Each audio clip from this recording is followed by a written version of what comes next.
From Washington, the McLaughlin Group, the American original.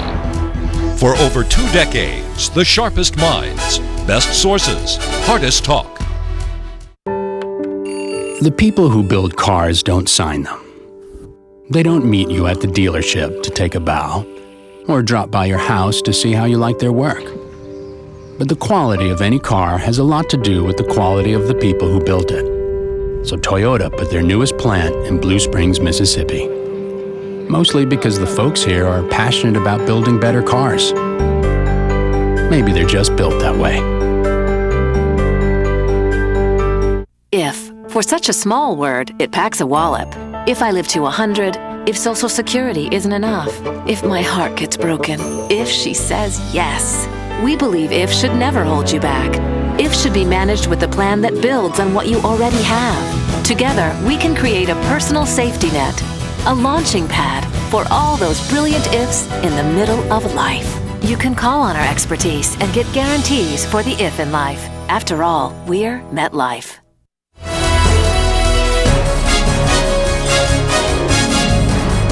Issue 1, the real Super Bowl. The Speaker was given an opportunity to be the leader of our party in 1994, and at the end of 4 years, he had to resign in disgrace. I am the only Speaker up to that point since the 1920s who had led the Republican Party to 3 consecutive victories. By the way, in 2006, when you chaired the Governors Association, we lost governorships. GOP frontrunners Mitt Romney and Newt Gingrich are facing off to win Florida's Republican primary this coming Tuesday, January 31. Florida is the bellwether state. GOP primaries and caucuses are on the calendar through June, but Florida is the de facto determinator. Newt Gingrich has at least one reason for optimism. Gingrich received a $15 million donation from Sheldon Adelson, a Vegas casino mogul. Speaker Gingrich on Face the Nation on Sunday identified his political conservatism as the same as that of Ronald Reagan, and that philosophy will carry him to victory. I just think a clear Reagan conservative has a much better chance of defeating him than somebody who comes out of a Massachusetts moderate background. Reagan conservatism essentially means 3 things: a robust foreign policy, less government regulation, and fewer taxes. The problem is that Speaker Gingrich was far from being a supporter of President Ronald Reagan.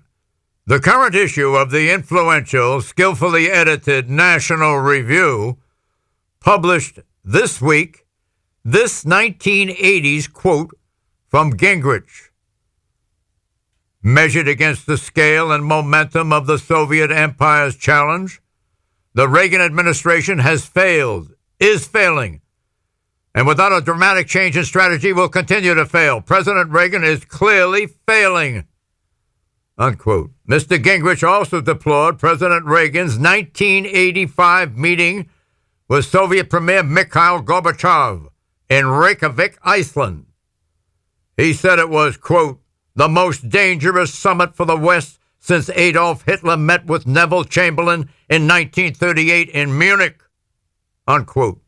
Question, has Newt Gingrich overstated his role in the Reagan administration? Pat Buchanan. First, John, that's an outrageous comment about Reykjavik, where I was with Ronald Reagan right down there in Hofty House.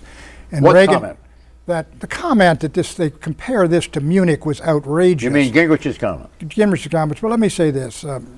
Look, in the Reagan White House, Newt Gingrich was considered, quite frankly, by a lot of folks to be something of a political opportunist and who was not trusted and who played no role whatsoever. He was a Rockefeller Republican in the great Goldwater-Rockefeller battle where conservatism really came of age. I do think this, though. Newt has been pounded mercilessly. He's had people he worked with basically turn on him and dump on him down there in Florida, which somehow I think may have had some role in the fact that the great fighter and battler of South Carolina had no fight in him whatsoever in the Monday and Thursday debates in Florida. He let Mitt Romney punch him silly, and he has lost all his momentum. And John, I'm not going to make any predictions because I thought the battler of South Carolina would win Florida, but it is Romney that is surging, and it looks like Romney may win Florida. If he does, it is all over. Eleanor. Well, Gingrich was a backbencher during the Reagan years, and he was more of a thorn in their side. But there is a video clip of Nancy Reagan in 1995, after Gingrich had led the Republicans to power in Washington, saying the torch has been passed from Ronnie to Newt. So he has some claims on that era, but that's not his problem. Is he Reagan enough? He's been intellectually and ideologically promiscuous throughout his political career. So there's all this stuff out there. He can get hit from the left, the middle, from every side.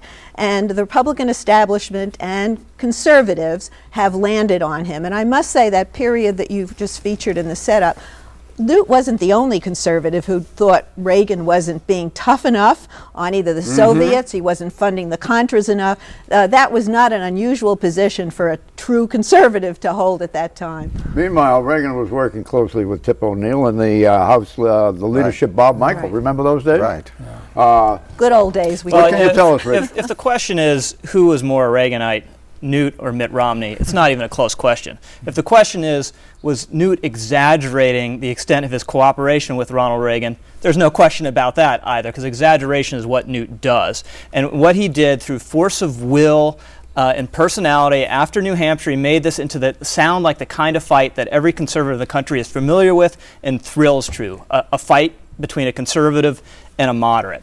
And he rode this wave out of South Carolina, out of those amazing debates, and it feels now as if the fever has broken. As Pat referred to, he couldn't replicate those performances down in Florida. The first audience was mostly silent. The second audience was somewhat pro-Romney. He felt tired, he felt worn down, he felt unprepared. And the fact is, he's one guy out there fighting a vast machine that is just dumping millions of dollars on his head every single day. Mark?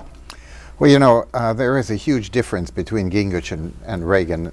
Reagan had the ability, as he did with Tip O'Neill, with the Speaker of the House, to do a complete reform program of Social Security. You think about what that would be like today if we had somebody who could reach across the aisles the way Reagan did. This is not Gingrich. Gingrich does not reach across the aisles. He's throwing, you know, fire and water and everything else at the other people, including within his own party. So he's more destructive. Reagan was not destructive in that way. Yeah, so I think they're not comparable But he at all. actually did reach across the aisle and worked with Bill Clinton when he was Speaker. And So I think you have to give him credit for that. Big deal on But Social Security. But he's not sunny like Reagan. Reagan had a sunny, optimistic personality. Newt has big ideas, and some of them I like, and I like the fact that he thinks we ought to inspire young people to get interested in math and science and all of that. And Romney's been making fun of him. But there's just so many ways you can attack Newt Gingrich. It's just he's a walking target. Well, you get close to his core and his substance, and he's basically a center-right guy like Mitt Romney. It's his style and his affect and his tone where he's this fearsome, Bombast. partisan John, I don't provocateur. think he has a core. I don't think he has a fundamental ideological and political core.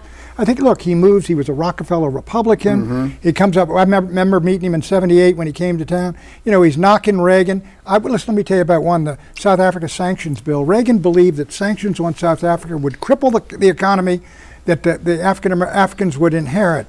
So it was a tough decision. Reagan vetoed it, and he scored points off us by, you know, voting for the sanctions and doing that. I don't think he has an ideological core. I think he moves from one issue to another and another, and the Republican Party, because it is conservative, he's mostly there. You could be talking about Mitt Romney. Everything you just said is true of Mitt Romney as well. Well, he lives in Massachusetts, and that's a very difficult The other place. thing about that speech on the Contras that we opened the show with, it's a criticism from the right, but it's mostly a criticism from above. It is Newt Gingrich saying, I am smarter than everyone else in this town, including Ronald Reagan. I can't find any difficulty with any of these views.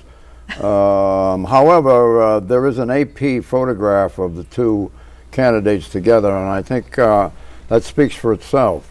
I mean, there is Gingrich smiling at Romney, and they're greeting each other, and that's the American way. That's and, Michael Corleone's way. Exit question: who wins Florida, Pat Buchanan? I'm going to say Mitt Romney and contradict what I said last week.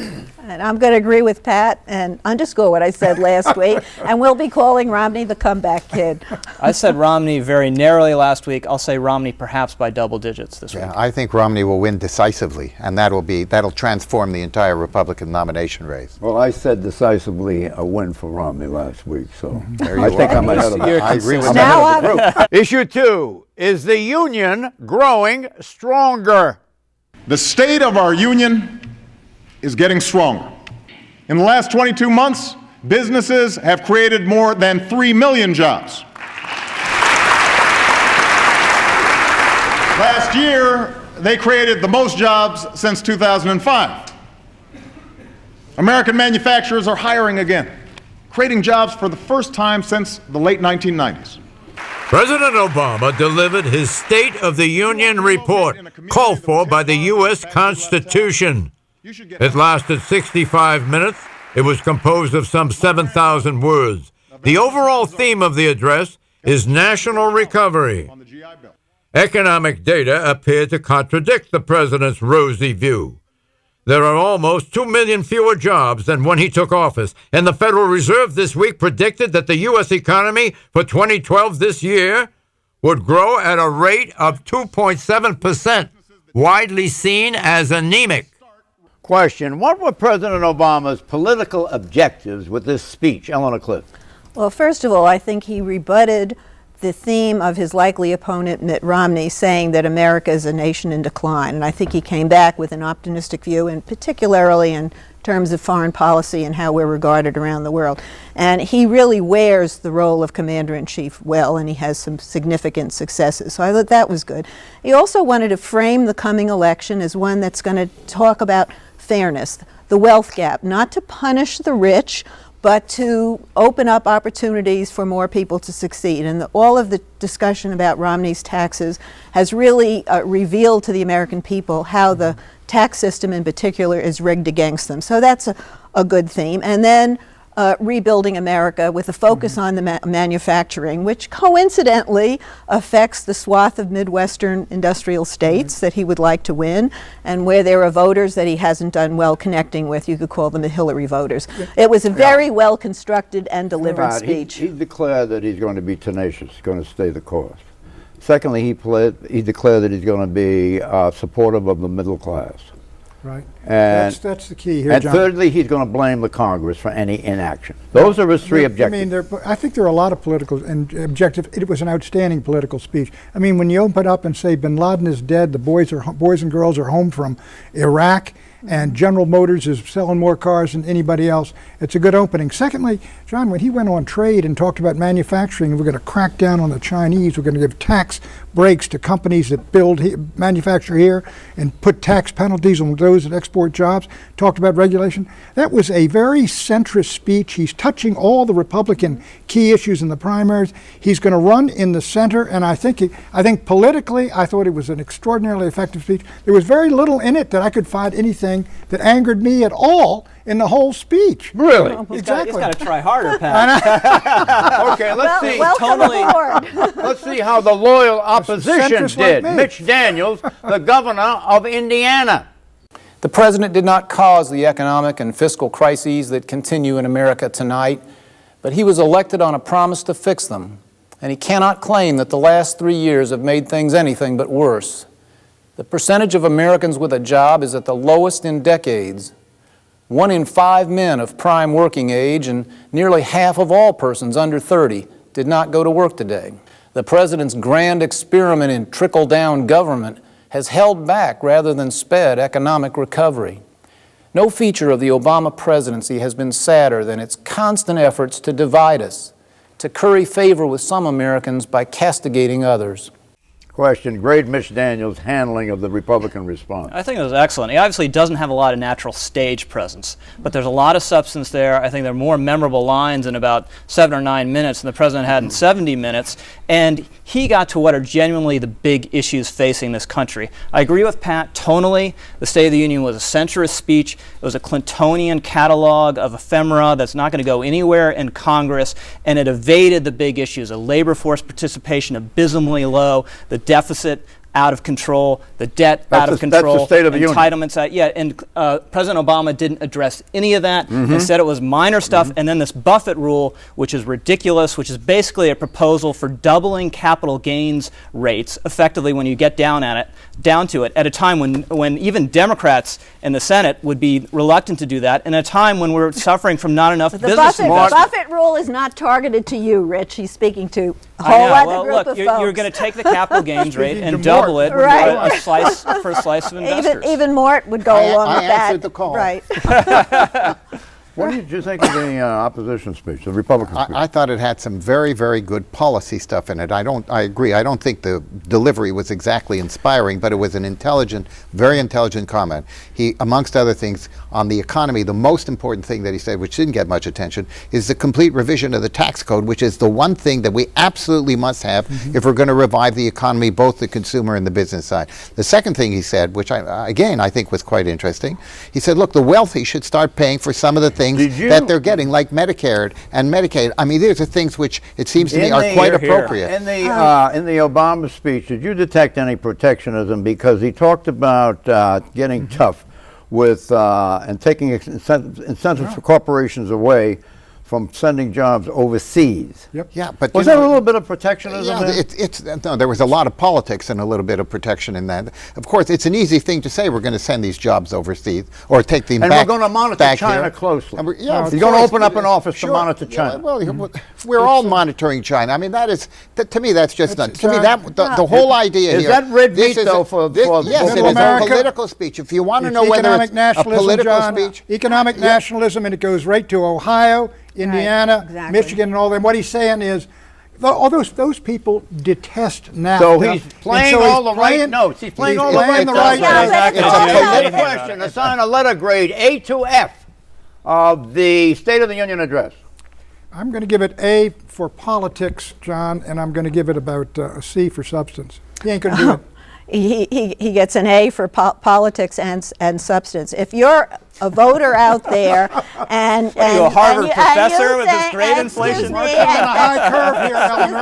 me, and you think that you should reward companies for shipping their jobs away and punish them if they stay in this country, reversing that makes common sense. So you're there was in a favor of cutting the corporate tax rate now, Owner? Quickly. Common sense in that speech. It's a B plus for politics and a D on substance. Yeah, I think it was a D on substance. I'd still give it an A minus for politics. I think, amongst other things, 65 minutes I thought was a bit long for me. I think it was not a State of the Union address. I think it was a State of the Budget address. I think it was a State with of a little bit of politics Cicero address. at the end. Right. But no, there was no big concepts in there. No, he did, but John, he didn't. And therefore, I don't think he's worth much more than a B minus. Issue 3, mystery salute. Good job tonight. Good job tonight. It was at first a mystery why President Obama, on his way to the SOU lectern, congratulated Defense Secretary Leon Panetta last Tuesday night. The verbal high five, it turns out, to Mr. Panetta was to salute him on the masterful rescue of 2 Danish aid workers, Jessica Buchanan, a U.S. citizen, and Paul Thisted, a citizen of Denmark. Buchanan and Thisted had been held hostages in Somalia for 3 months, since October the 25th. Earlier, Mr. Obama had received intelligence of Miss Buchanan's whereabouts and word that her health was failing. He then set in motion the process of rescue, authorizing the mission to go forward. He did so on Monday night, almost 24 hours before the State of the Union. On Tuesday afternoon, 20 members of a SEAL team, SEAL Team 6, in fact, the same SEAL team that executed Osama bin Laden. The team parachuted from an Air Force carrier onto the area where the hostages were being held. The SEALs killed all 9 Somalis first and then rescued the 2 hostages. This occurred 2 hours before the State of the Union address. Mr. Obama received word that both Buchanan and Thisted had been rescued. The president then relayed the news to the father of Jessica Buchanan that his daughter was safe and notified Danish authorities to pass on the good news. Exit question on a political impact scale, 0 to 10. 0 meaning zero political impact, 10 meaning metaphysical impact. What's the political impact of this dramatic SEAL rescue President Obama's I would say described? 4 or 5 right now, John, but these things fade very, very rapidly, and I would say in 2 months it will fade to almost 0. Well, they fade rapidly. There could be more of these rescue attempts, and it certainly does speak well of our military, the way they can perform. And if this had gone awry, we'd be having a very different discussion here about the State of the Union. So I give this president a lot of credit for taking risks that he needs to take in international affairs. I say it's a 1 or 2, John, because it does very marginally augment the sense that President Obama is tough and willing to order these raids. But ultimately, no one cares about Somali hostages, I'm afraid to say. But he put it together. They care. Yeah. They I mean, care you can about take credit, say I'm a Americans. tough They guy. care about Yeah. Americans who were kidnapped It was abroad. really fascinating to realize how they did this. You know, they landed in helicopters, they walked for 2 miles. They landed parachuted in. No, They parachuted in. Then the helicopters did. These guys parachuted in the night, and then they walked. Right. Well, okay. Yeah, the drama helps sustain it as a story. I think they jogged. But, you know, and they took this apart. It was a brilliant operation, you know, and it tells you something about the Navy SEALs. And we have developed special forces capability under this administration that I think are quite unique. I think it said a lot about Obama. I think it said that he has fortitude. Well, I mean, he's willing to take a real chance with this. Yeah, and it worked perfectly. Yeah, it worked absolutely. perfectly. I'm going to give And him an A+. he's on it. associated with something that's really positive. I mean, There's no downside to what these fellows Americans do. love that Sure, stuff. they love that stuff. And, you know, it was incredible. Issue 4, investments versus wages. My income comes overwhelmingly from investments made in the past. The operative word is, of course, investments. Republican presidential contender Mitt Romney was asked last week what tax rate he was paying on his investments. His answer? It's probably closer to the 15% rate than anything. Why is Mitt Romney paying a 15% tax rate on his investment? Because his big money comes from investments. Stocks, bonds, real estate. They earn. It does not come as salary or fees, as in doctors' fees or lawyers' fees. The investments sit there by themselves, earn money, no work involved. The Internal Revenue Service, the IRS, stipulates that investments for all Americans are still taxed. The tax bracket rate for investments is 15%. No work involved, but there is risk. Lehman Brothers risks. Lehman went under big time. So, to cover your risk in your investments, the IRS says 15% is the investment rate to cover any risk of any kind of stocks, bonds, real estate, etc. Now, Mr. Romney's income, the word income covers all revenue gained in the calendar year involving work, commonly known as salary, or as in a fee, as in doctor's fees, lawyer's fees, lecturer fees. The IRS says that salaries or fees are taxed during the calendar year for which taxes are paid. That is, during the calendar year. The tax is 35%. Now, yearly, Mr. Romney gives a lot of speeches. He collects lecture fees. Last year, 2011, he gave lectures for which he received fees that amounted to, get this, $375,000. That $375,000 has been taxed by the IRS already at 35%, which is the highest of the 6 tax brackets the IRS has created: 35, 33, 28, 25, 15, and 10%. And it's for all Americans who earned, that is, worked for this money as opposed to money from investments, because there is still risk. I'm turning to you, Mort, for obvious reasons, with your billions. Do you move your income into investments to collect pay a 15% tax, rather than the tax for fees or work that you've done? That Salaries. is not Salaries, it's called. salaries, I right? actually have a Wages, salary. wages. Wages. Call it what you will. Hourly wages. Where do you You can't shift this around without basically Well, you can getting into you can buy bonds, you can buy stocks. Oh yeah, but the purpose of that is to incentivize people to save money, to have investment funds.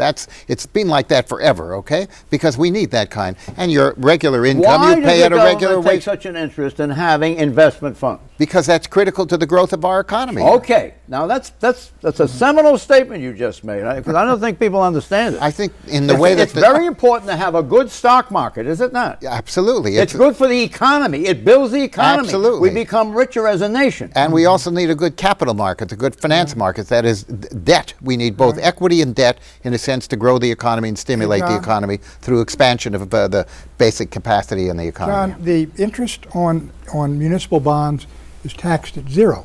I've got some municipal bonds in Virginia. With the dividends. Now wait a minute. Hold it. Dividends are taxed at 15%. Capital gains are taxed, and carried interest. Wages and salaries go all the way up to 35%. It's understandable. For one reason is you put your money in say stock, and you leave it there for 30 or 40 years, and it may not grow in value, simply it grows in inflation. That's why they don't tax it at 35%. The only exception, and they get no tax, they don't get taxed at all, are the munis, the municipal bonds. Is that true? Is that the only thing you can buy that has no tax? That's the only one I know of. Yeah, the capital gains has not always been at 15%. You know, when Reagan came to town, the marginal rates were very high, and he got money as a movie actor, so he wanted to bring those down, which he did. When the Bushes came into office, they wanted to reduce capital gains because a lot of their money came from investment income. The 15% we arrived at when W. Bush was in office, and it has not always been that low. And I'd like to know why Mitt Romney has to have so many bank accounts in so many places around the world. Is he just diversifying? You know, Senator Wait a minute. What's the meaning of that? I don't understand. The meaning of that Are is... they checking accounts? He has accounts had an account in a Swiss bank account. He has accounts in the Cayman Islands. Predictions, Pat. After Sudan and Ethiopia, Nigeria will be the next great African country to break in half. Eleanor. Obama will get political attraction on the Buffett rule. Rich. If Romney is the nominee, the Veep finalists will be Rob Portman of Ohio and Bob McDonnell of Virginia. What? The New York Giants will beat the New England Patriots this Sunday in the Super Bowl. It's next Sunday. Scotland will effectively get out of the UK Union. Right. Gabby Giffords, you look great. Stay strong. Get well. Come back. We need you. I speak for the group. Bye-bye.